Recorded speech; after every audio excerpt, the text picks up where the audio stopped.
Ever get that feeling?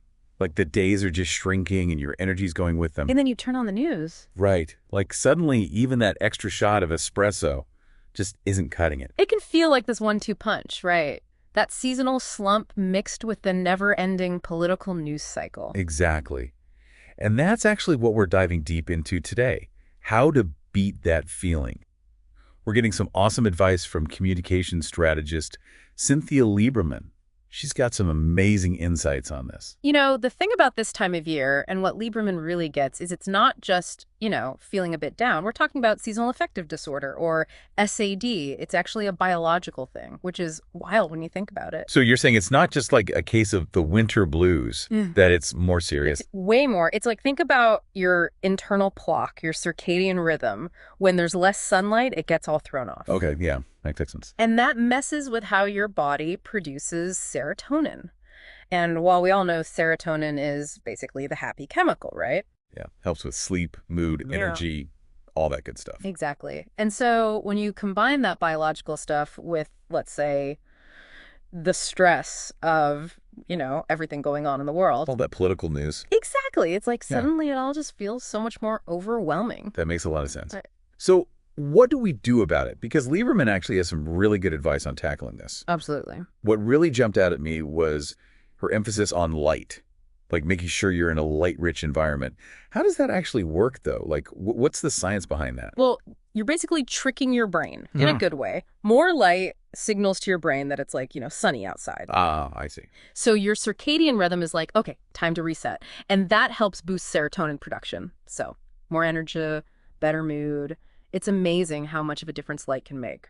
It is. And, what I thought was super cool is that Lieberman even suggests, like, bringing in Scandinavian design principles. I mean, that's not something you'd immediately connect to, feeling better in winter. But it's actually really smart when you think about it. Right. It's like they're the masters of dealing with long, dark winters. Total. But it's not just about like maximizing light. Think about like the whole minimalist vibe, natural elements, all the light colors they use. Yeah, it always looks so peaceful. Exactly. It creates this feeling of spaciousness, tranquility. You feel less boxed in, more connected to nature. And that can be huge when you're spending more time inside. That's so true.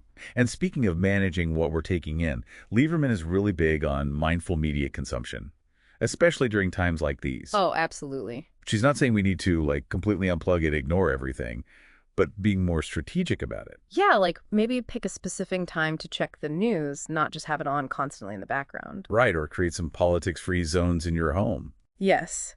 And for the love of serotonin, avoid the late night doom scrolling. It's a trap. Oh, tell me about it. I'm definitely guilty of that one. We all are. It's so easy to get sucked in, but it's the worst thing for your sleep, your mood.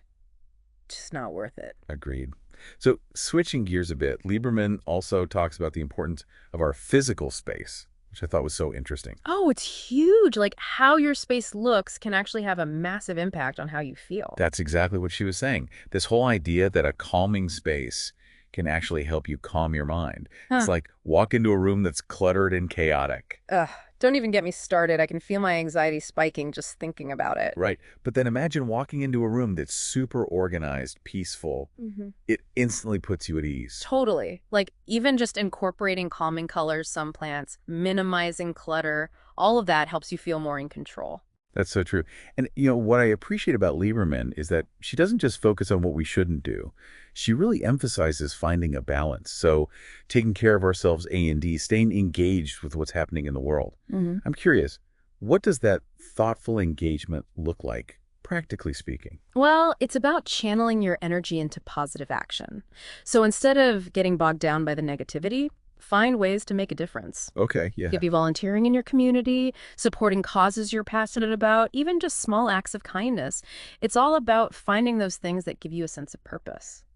I love that. Yeah. And finally, before we wrap up, I think we both want to emphasize that it's totally okay to ask for help if you need it. Like, if things are feeling overwhelming, don't be afraid to reach out to a professional. Absolutely. There's no shame in it. Therapy, light therapy, there are so many options out there. And remember, it's about thriving, not just surviving. So well said. Okay, let's do a quick recap. We can beat those winter blues and political stress. We've got tools, light, a calming environment, mindful media consumption, positive action, and self-care. It all comes down to listening to your body, paying attention to what you need, and knowing that it's okay to ask for support. Perfect. And that's it for today's deep dive. Thanks for listening.